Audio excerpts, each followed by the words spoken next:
Hello, let me do the Crimson Shadow book tag created by Bucky749, and I was tagged by Joel Swagman. This seems to be a love of pulp fiction tag. At least that's kind of how I'm viewing it through that lens. You know, the idea of fiction created in large quantities of varying quality, not considered very high, but of course, you know, there's definitely stuff that is pulp fiction that has stood up very well to the test of time, and there'll definitely be some of those choices coming up in my answers to questions here.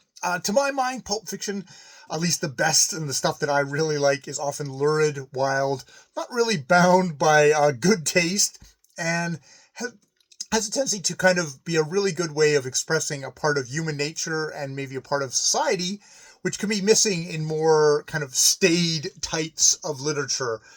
Give you a different kind of insight into the time that it was written. But that's my own preamble. That's not from Bucky, the channel Bucky749. Sorry, I don't know if the name of the fellow who does the channel is Bucky, or if that's just the name of the channel. So I'll just say the channel Bucky749. So let's get into those questions.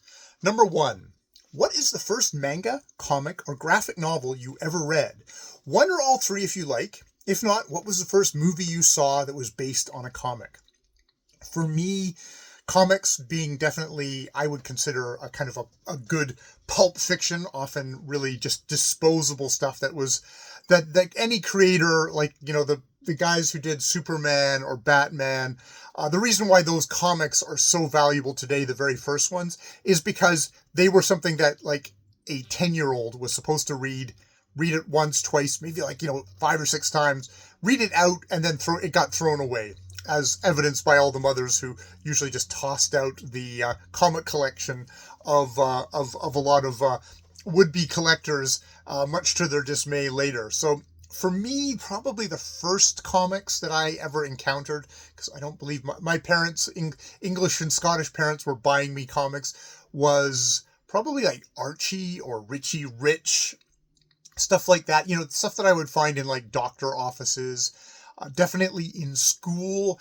My school had Tintin and Asterix albums, which you could go through, and I really enjoyed those. So that just, you know, it just soaked into the kind of the culture of the time. I was definitely into superheroes as I went on in things, you know, with the Superman or Batman. I would take 2 buses to get to my swim practice every day, and it was 2 buses, so one would take me downtown. I could jump off the bus and I could run into one of the corner stores, where just all the corner stores at that point had comic book spinners in it, and I would buy a lot of Marvel and DC comics, soaking up a lot of, you know, Batman, Superman, Spider-Man, X-Men, all that, and which I would grab them quickly, hopefully catch the bus that I was supposed to catch within that thing, jump on the bus, and then read the comics, probably finishing them before I actually got to the pool to do my swimming. So yeah, stuff like that.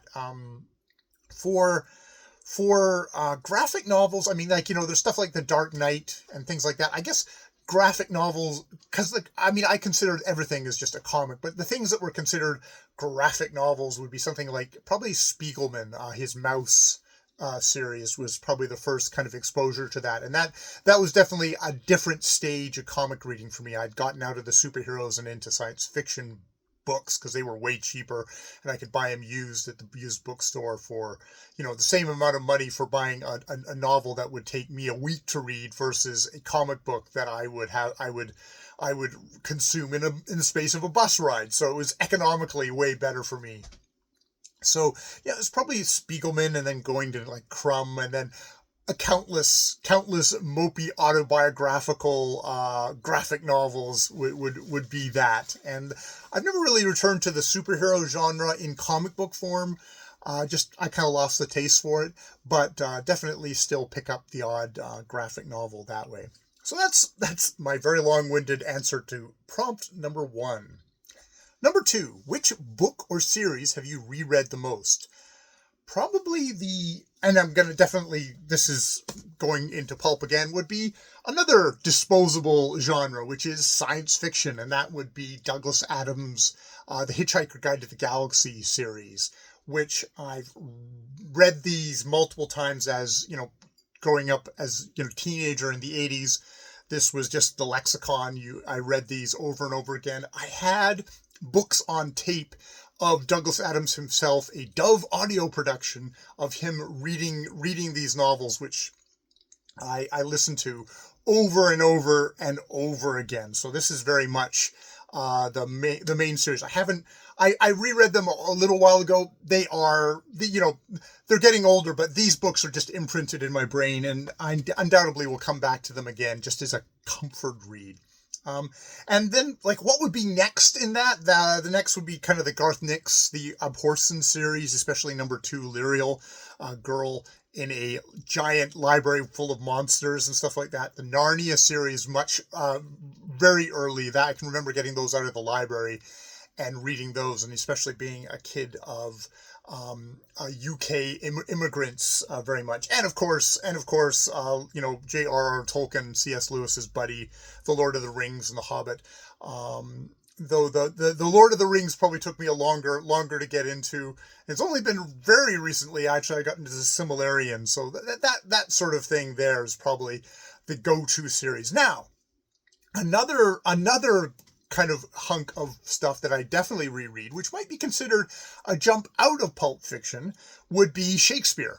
Especially I think about my favorite Shakespeare plays, Midsummer Night's Dream, Tempest, The Winter's Tale, kind of the fantastical.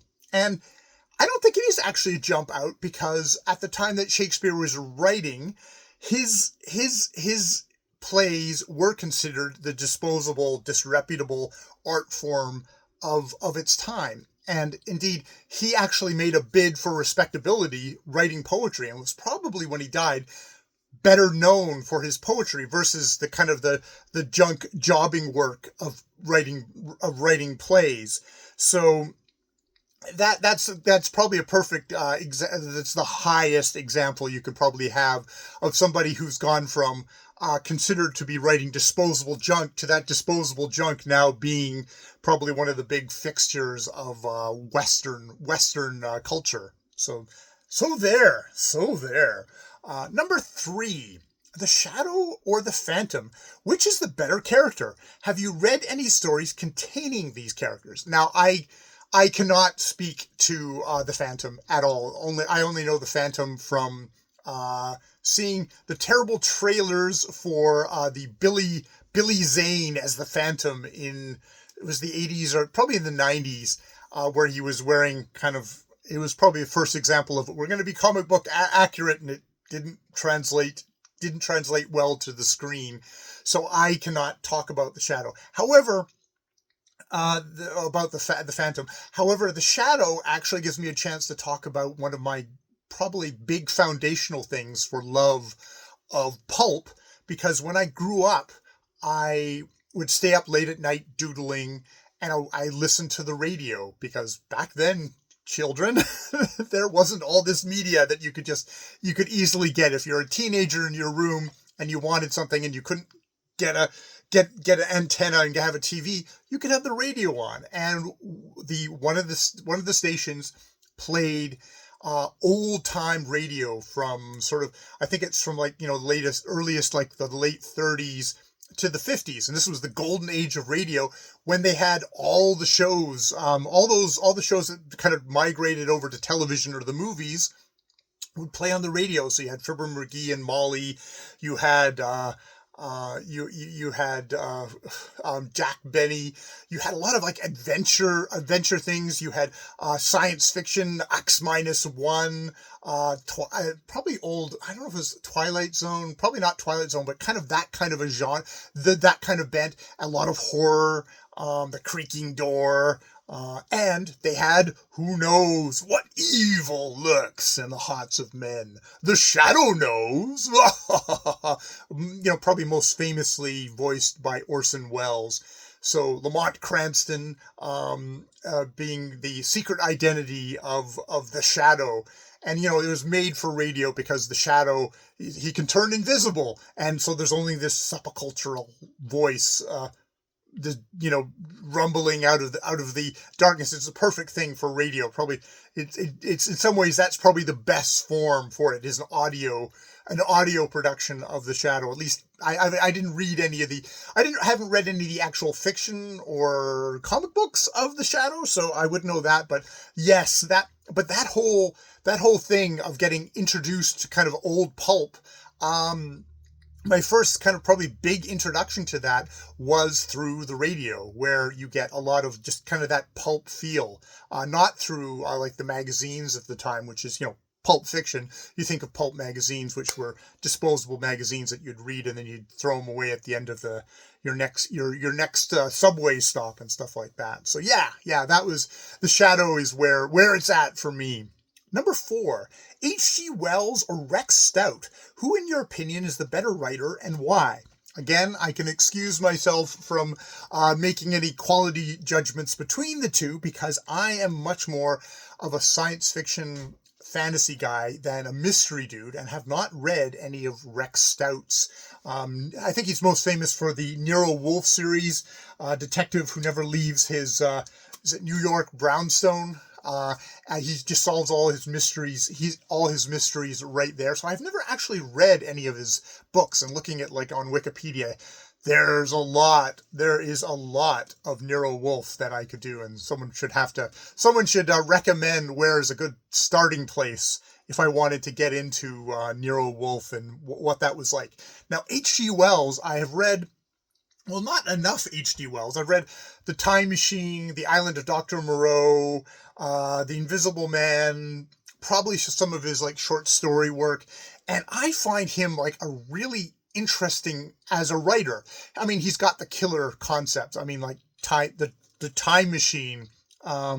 You've got The Island of Dr. Moreau, which is like kind of miscegenation, very much kind of racial theory, evolution, mixing of the species, who's going to be God, kind of stuff like that. The Invisible Man, sort of like, what happens if someone's lost the societal barriers, and with that kind of, they could do anything, and how kind of gross and creepy that is.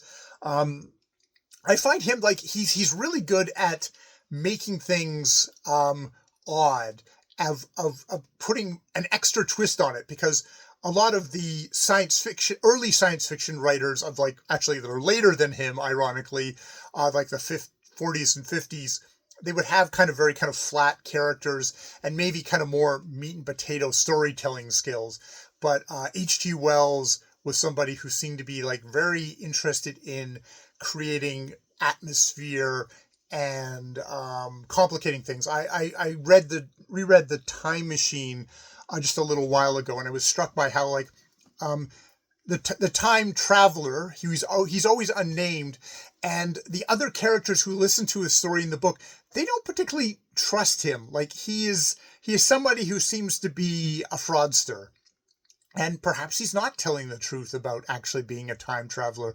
Maybe there's a deception going on there. So it's got an interesting overlay that is more than just killer ideas. So I really do recommend reading H.G. Wells, and it's kind of a good kick in the pants for me to actually seek out and search for more H.G. Wells to read, not just the little mountaintops that I've obviously cherry picked there. Yeah. Number 5, biography or collection of essays. Which would you rather read? I'm going to keep this in the pulp fiction area. I mean, when it comes to essays, just in general, I think I do most of my essay reading online, like everyone else. I find like long form articles, but I don't really read them as collections in books. They're probably not giant bestsellers to begin with. There's been a couple that have been pointed out to me that I should go back to, I always say, but I haven't. That's maybe a muscle I haven't really developed. Now, when it comes to biographies, I've really enjoyed some good biographies and that are kind of on pulp, what I would consider pulp fixtures or stuff like that. The first one is a group is a group biography called Astounding. John W. Campbell, Isaac Asimov, Robert A. Heinlein, L. Ron Hubbard, and the Golden Age of Science Fiction by Alec Navala Lee, which is a really fascinating group biography, kind of centered around John W. Campbell, who was the premier, kind of almost dictatorial editor of the gold of what might be considered a golden age of science fiction, or at least was at one point, where, Asimov, Heinlein, Arthur C. Clarke were probably the big three dominant dudes who bestrode that time. And L. Ron Hubbard, who was in that group at the same time, obviously far inferior writer. His writing has not survived. It's his it's his cult, his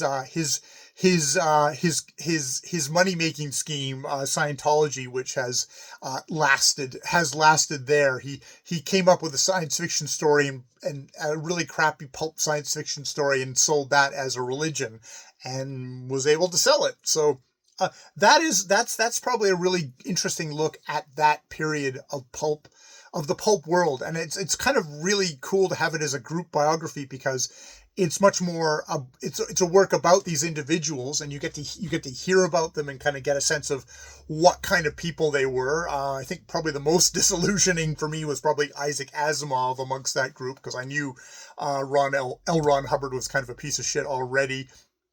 But it was a really fascinating you got immersed into that kind of world.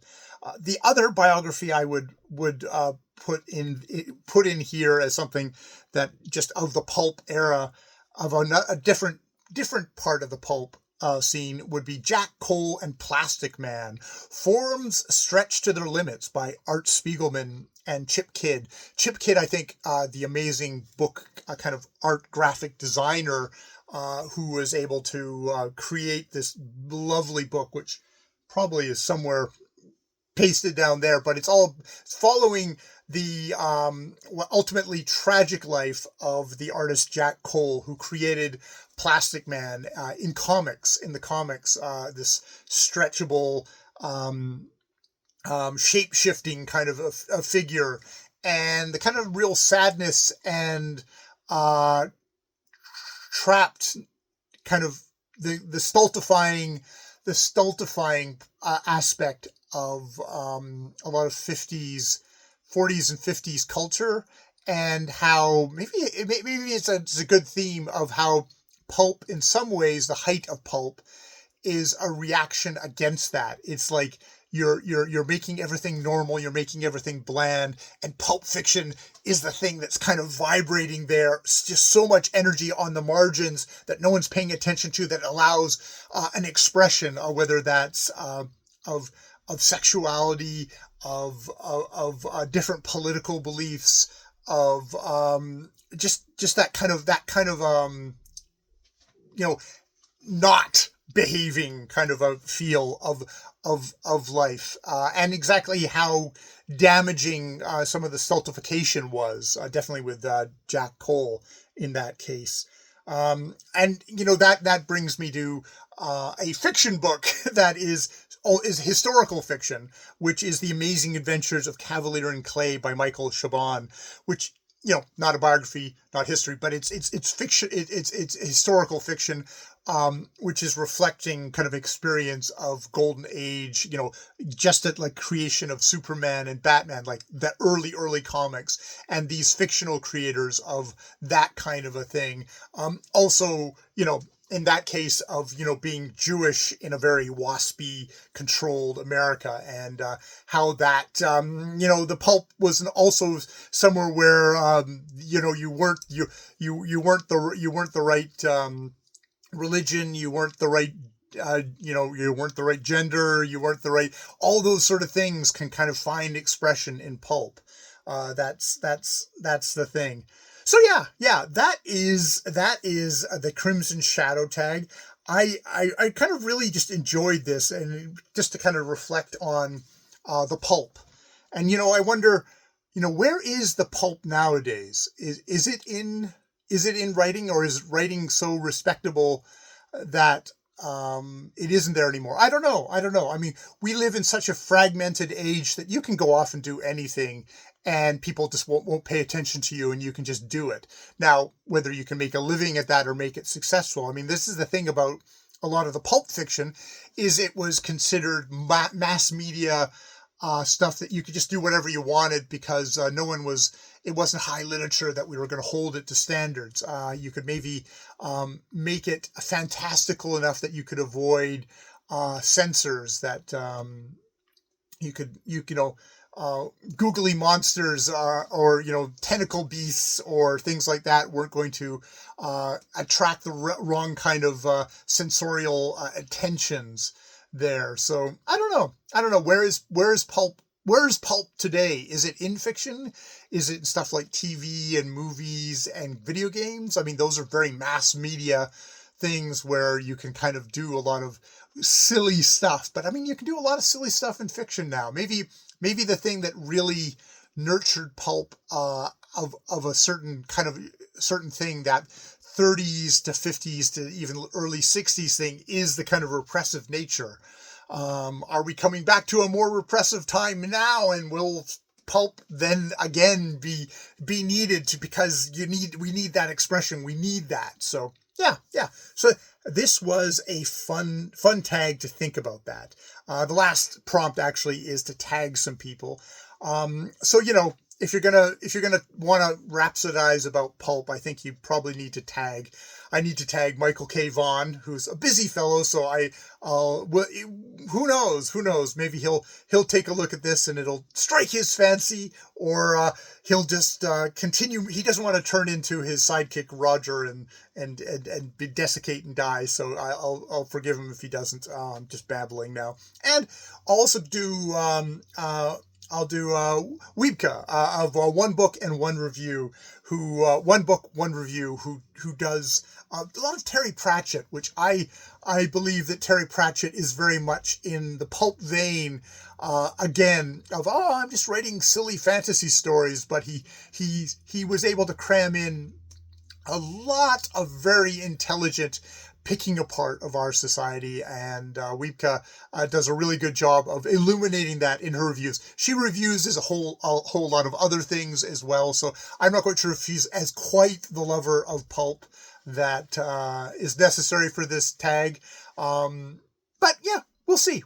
So I at least tag 2 people. I'm usually terrible at this, and if you're watching this video and you have strong opinions or even slightly strong opinions on pulp, try out this tag. So yeah, thank you, Bucky 749, and thank you, Joel, for tagging me. And I'll see you all later.